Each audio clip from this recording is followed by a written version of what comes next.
This video is brought to you by Yakult. Yakult पाचन में सुधार और प्रतिरक्षा बढ़ाने में मदद करता है। प्रतिदिन याकुल्ट का सेवन करें। इस आंदोलन में हमारे लोगों को शहादत मिली है। लगभग 800 लोग हमारे शहादत में जो है शहीद हुए हैं। किसानों को लाइन में लगकर डीएपी मिली, किसानों को लाइन में लगकर उसका उत्पीड़न हुआ, किसानों को धान का मूल्य कभी भी उसको उसके उचित मूल्य नहीं मिला। तो किसानों को तो कुछ दिया ही नहीं है। किसानों को दिया है तो सिर्फ और सिर्फ लखीमपुर खीरी की घटना, जिसमें इतने सारे किसान मारे गए, इतने सारे जवान मारे गए। 14 सितंबर 2020 का दिन था जब संसद में किसान अध्यादेश लाया गया और 3 कानून लागू किए गए और 17 सितंबर 2020 को यह संसद में पास हो गया। उसके लगभग एक साल बाद 2021 26 नवंबर को किसानों ने धरना प्रदर्शन शुरू किया और कृषि कानूनों का विरोध किया। आज 1 साल हो चुका है और इस 1 साल के दौरान कृषि कानूनों को वापसी करने की घोषणा भी हो गई है, लेकिन इस सब के बीच किसानों ने क्या खोया, क्या पाया, क्या उन्हें उम्मीद है कि क्या उन्हें मिलेगा या क्या उन्हें मिलना चाहिए। हम बात करते हैं बुलंदशहर में किसान नेताओं से, किसानों से और बहुत सारे लोग उनके परिवार के यहाँ पर हैं। इनसे जानते हैं कि इन्होंने क्या उम्मीद है कृषि कानूनों के लेकर और क्या इस आंदोलन से उन्हें मिला। क्या नाम है सर आपका? मेरा नाम शैलन सिंह राणा है और मैं भारतीय किसान यूनियन लोक शक्ति से मेरठ मंडल का प्रभारी हूँ। सर आप किसान तो हैं ही हैं, बिल्कुल इसमें निश्चित बात नहीं। क्या इस आंदोलन से मिला और किस आंदोलन को किस रूप में आप देख रहे हैं 1 साल में?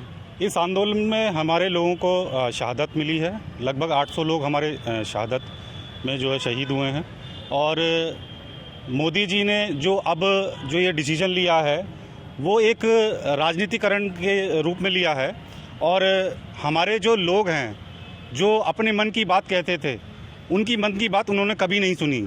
साल भर होने को गुजर गया और अपनी मन की बात, जब भी उन्होंने अपनी मन की बात करी, जो 3 काले कानून जो हमारे किसान भाइयों पे लपेटे थे उन्होंने, आज वो किसान कानून 3 साल भर होने के बाद उन्होंने अपने मन से, कोई किसी को ना बुला के, ना कोई समिति बुलाई, उन्होंने अपने मन से लगाने के बाद अपनी मन की बात, हमेशा उन्होंने अपनी मन की बात कर करके हमारे किसानों को लूटा है।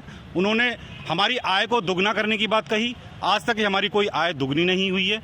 जितने भी हमारी जो खर्चे थे, जैसे खाद, यूरिया, बीज, दवाइयाँ जितनी भी थी वो दुगनी जरूर हुई हैं। डीजल के दाम, पेट्रोल के दाम सबके दुगने हुए हैं। कोई रोज़गार पैदा नहीं हो रहा है। उन्होंने कहा था कि हम जो है कृषि के इतने उत्पाद लाएंगे, उसमें रोज़गार पैदा करेंगे, ऐसा कोई भी अभी बात करते हैं आपसे दोबारा और लोगों से बात करते हैं। आप कह रहे हैं राणा जी की आमदनी नहीं कि जाकर लागत दुगनी हो गई लेकिन आमदनी दुगनी नहीं हुई। आमदनी कोई दुगनी नहीं। आपका क्या कहना है सर? क्या नाम है आपका? मैं पहले तो ठाकुर सुनील सिंह, मैं राष्ट्रीय लोकदल से जुड़ा हुआ हूँ। किसान पार्टी हमारी सबसे बड़ी किसान पार्टी है इस प्रदेश में।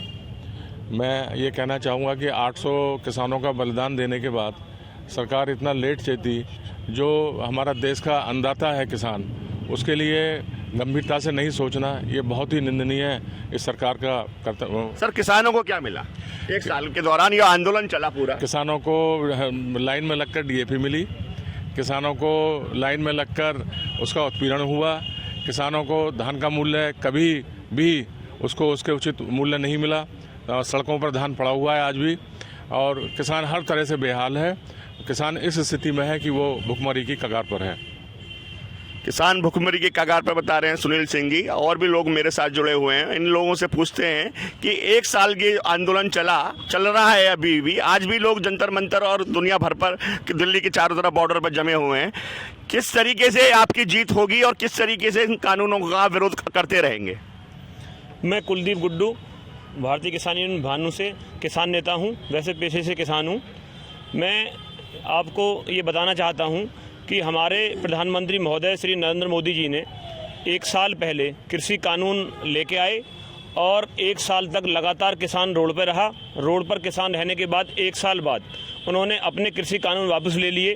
तो किसानों को तो कुछ दिया ही नहीं है। किसानों को दिया है तो सिर्फ और सिर्फ लखीमपुर खीरी की घटना, जिसमें इतने सारे किसान मारे गए, इतने सारे जवान मारे गए।